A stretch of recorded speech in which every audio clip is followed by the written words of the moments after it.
Oh, I'm very honored to be here because I recall as a young woman myself going to not this organization but other organizations that put on these types of events and leaving the evening feeling very inspired. So I hope that at the end of this evening, with all the different speeches and perspectives, you leave feeling inspired as well. I was one of those rare people that at the age of 12 knew what I wanted to be and actually grew up to be it. I always wanted to be a lawyer to make a difference in the world. I'm still idealistic, but not quite as much so. I realize that making a difference in this world is quite a lofty goal. So my actual road to becoming a lawyer started in high school when I took a law course, and I ended up achieving the highest mark. I then went on to get my Bachelor of Arts degree at the University of Manitoba, and I majored in criminology. When I graduated, that summer I turned 21 and received a call from the University of British Columbia advising me that I'd been accepted to law school there.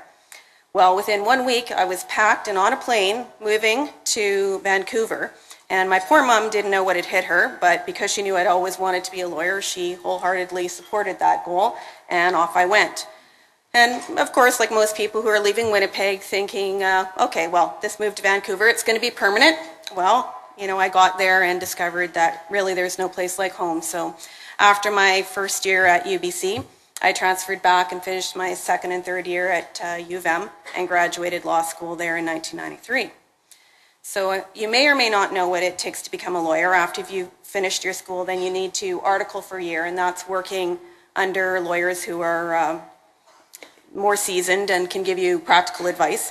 At the same time, you need to take bar admission courses and exams, and if you successfully pass all of those, then you get your call to the bar, and at that point, you're a full-fledged lawyer. Articling year is very grueling. In my articling interviews, there were a number of large firms who wanted to give me offers, but I decided that I preferred a smaller firm whose company profile included honesty, integrity, and dedication to principles will always take priority. So I thought this was the firm for me. I always wanted to make a difference. Now, while I did get really good practical experience at that firm, I ended up being disappointed at how that company message didn't seem to play out, particularly when I faced the biggest challenge of my law career, which I'll get to shortly. So in articling year, as I said, it's very grueling. There's very long hours. There's lots of new skills that you're learning. You have deadlines. You're in court in front of judges and with clients for the first time. It's stressful.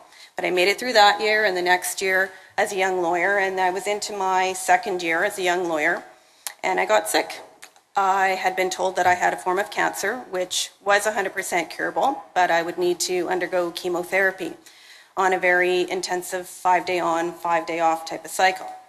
But I, always wanted to be a lawyer. I didn't want to give up my career. I decided I was going to try and go through this and still practice. So I tried that for a few months, but I really couldn't keep up the pace and keep the focus that's required of a young lawyer. And at that point, I didn't feel that I had the support of my firm.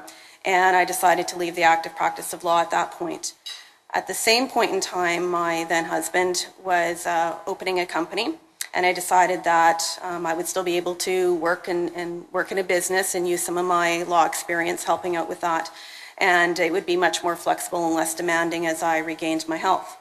So I went through that year, and over that year I did become healthy.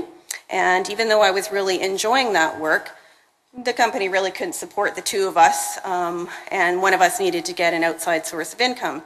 So it only made sense that I went back to the active practice of law. But, my first couple of years had been fairly stressful, and my idealism had been taken down a few notches. I wasn't sure if I really wanted to go back to law. But I saw an ad to be a lawyer at the Pan Am Games Society, which is the group that brought the Pan Am Games to Winnipeg in 1999. And I thought, oh, this could be interesting. It'll be quite a bit different from private practice. So on a bit of a whim, I applied, and I ended up getting it and starting January 1997.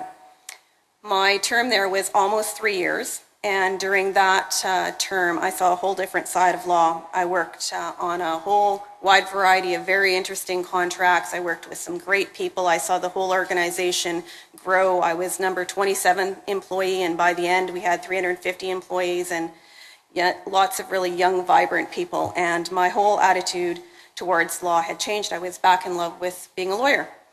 And not only did I get lots of good experience there, I also worked with the city, and that led into my job at the City Winnipeg. As you heard in my intro, I've now been with the city for 11 years as a contract expert, doing all sorts of different contracts and giving advice on contracts. And I've been a lawyer for almost 17 years now, and I'm glad that I pursued my dream through all the hurdles along the way. My definition of career success would be working in something that you love and that suits your skill set and your personality and allows you to live outside of work in the lifestyle that you want. Thank you.